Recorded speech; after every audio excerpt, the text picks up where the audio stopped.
Judulnya adalah ilmu buang sumpek sama ilmu utang lunas. Wah, agak sing seneng ya. Wajah-wajah punya hutang ini ada di depan saya, termasuk saya sendiri tuh ya. Wajah-wajah punya hutang. Dahulu dalam hadits riwayat Bukhari dan juga riwayat Abu Dawud dengan berbagai matan yang berbeda. Redaksi, kalau bahasa Indonesianya matan itu redaksi. Teksnya agak beda, tapi urgensinya sama, maknanya sama. Bukhari maupun Abi Dawud. Diceritakan di situ suatu hari Nabi Muhammad SAW keluar dari rumahnya masuk ke dalam masjid. Nah, ini perlu diceritakan dulu. Dibilangkan Rasulullah SAW masuk masjid dari rumahnya. Rumah Rasul itu jadi satu sama masjid. Jadi keluar pintu langsung masuk masjid. Yang sekarang jadi Raudhah Asy-Syarifah. Raudhah yang kita kalau punya kesempatan kan cuma pengen ke sana, masuk taman surga. Makanya jenengan kan rajin-rajin ke Masjid Ar-Raudhah biar bisa ke Raudhah yang di sana. Amin. Insyaallah. Dan nanti bisa ke Raudhah yang di sana, yaitu jannahnya Allah Subhanahu wa taala. Nah, suatu hari ketika Kanjeng Nabi Muhammad SAW masuk ke Ar-Raudhah, masuk ke masjid, lihat ada satu orang sahabat, nggak ada yang lain. Berarti masjidnya ramai atau sepi? Sepi. Bayangkan masjid di zaman Nabi Muhammad SAW sepi. Ini perlu saya jelaskan ke umat. Jangan dibayangkan di zaman Nabi masjid rame gitu ya. Rame waktu sholat, betul. Rame waktu zikir pagi, zikir sore menjelang maghrib, rame. Waktu sholat 5 waktu, rame. Selepas itu sepi. Kenapa? Sahabat Nabi bukan pengangguran. Sahabat Nabi orang yang aktif bergerak. Sahabat Nabi ada orang yang bertanggung jawab pada keluarga. Jadi ada yang pulang ke rumahnya, ngurusi istrinya, kumpul sama anaknya. Ada yang ke kebunnya, ada yang ke pasar, ya. Ada yang berinteraksi silaturahim, bergerak, gak nongkrong di dalam masjid. Makanya diceritakan nanti di dekat-dekat kiamat itu ada orang-orang yang duduknya di masjid. Nongkrongnya di masjid, tapi obrolan mereka adalah dunia. Rasul mengatakan, jangan kamu dekat-dekat dengan mereka. Bil makna semacam itu. Sepi masjid, cuman ada satu sahabat, dan itu menarik perhatian Nabi Muhammad SAW.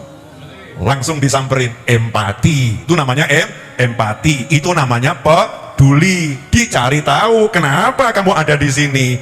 Kenapa engkau berada di masjid di waktu yang bukan sholat? Itu pertanyaan Nabi Muhammad SAW.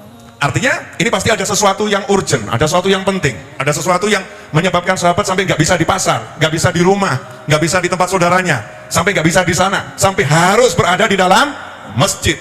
Bukan waktu sholat, fi ghairi waktu sholat. Kenapa kamu berada di masjid bukan di waktu sholat? Maka saat itu sahabat juga nggak jaim. Makanya kamu kalau ditanya kiai, ditanya ustadz, ditanya guru, ditanya ulama, jangan kemudian kamu gengsi. Oh, nggak ada apa-apa kok. Gak ada apa-apa, baik-baik saja. Nothing happen. Ya, nothing happen. It's okay, I'm fine. Masya Allah. Ini namanya orang yang sombongnya luar biasa. Padahal dia lagi suntuk yang ngomong gitu loh ya. Sama ahlinya. Ngomong. Sama sekarang enggak. Sama ahlinya enggak ngomong. Diumbar sama semua orang. Aku sumpek. Bahkan update status. Aku sumpek. Ya, story. Ini salah. Itu salah. Ngomong sama ahlinya. Kalau nggak ada ahlinya, diam saja. Duduk, ingat sama Allah di masjid, zikir. Ditanya sama Nabi Muhammad SAW, langsung jawab, humumun lazimatni waduyun. Tahu artinya humumun lazimatni waduyun? Coba Nabi Muhammad terjemahkan. Kesumpekan yang selalu melazimiku. Lazim itu ngikuti terus apa? Mengikuti terus. Waduyun? Utang-utang. Wah, Nabi Muhammad mau ngomong utang-utang untuk sungkan tadi. Gak tega ya. Jadi humum waduyun lazimat nih kalau kita balik gitu ya, bahasa bebasnya. Berbagai macam rasa sumpek. Sampai hari ini saya cari bahasa Indonesianya sumpek belum ketemu. Ada yang bisa menjelaskan bahasa Indonesianya sumpek? Sumpek itu bahasa apa? Jawa. Suntuk bahasa Betawi, Jakarta. Suntuk. Bahasa Indonesianya sumpek dan suntuk apa? Perasaan hati yang gak enak karena memikirkan sesuatu yang akan terjadi. Galau, Gus Karim ini. Galau bisa, tapi galau lebih kepada sesuatu yang sudah atau akan, masih global.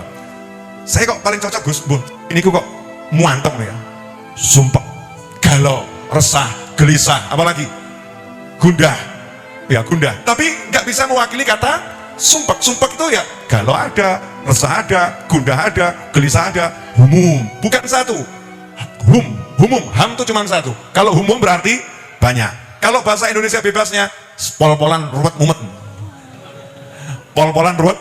Artinya apa sahabat ini? Bloko, transparan kepada Nabi Muhammad SAW, gak jaim, gak jaga image. Masa aku sahabat punya sumpek? Ya, masa aku setiap hari sholat sama Nabi kok sumpek? Ya masa gak ada begitu. Karena sumpek itu wajar, manusia kena sumpek itu wajar. Yang gak wajar kalau sumpeknya dipelihara, sumpeknya diser-ser, sumpeknya dikeloni, tidur sama aku sumpek. Itu yang gak wajar. Sumpek itu harus segera disuruh pergi. Humumun lazimatni waduyun, hutang-hutang yang mengejarku, suntuk-suntuk, sumpek-sumpek yang mengikutiku, dan hutang-hutang yang mengejarku. Apakah Kanjeng Nabi SAW kemudian ngomong begini?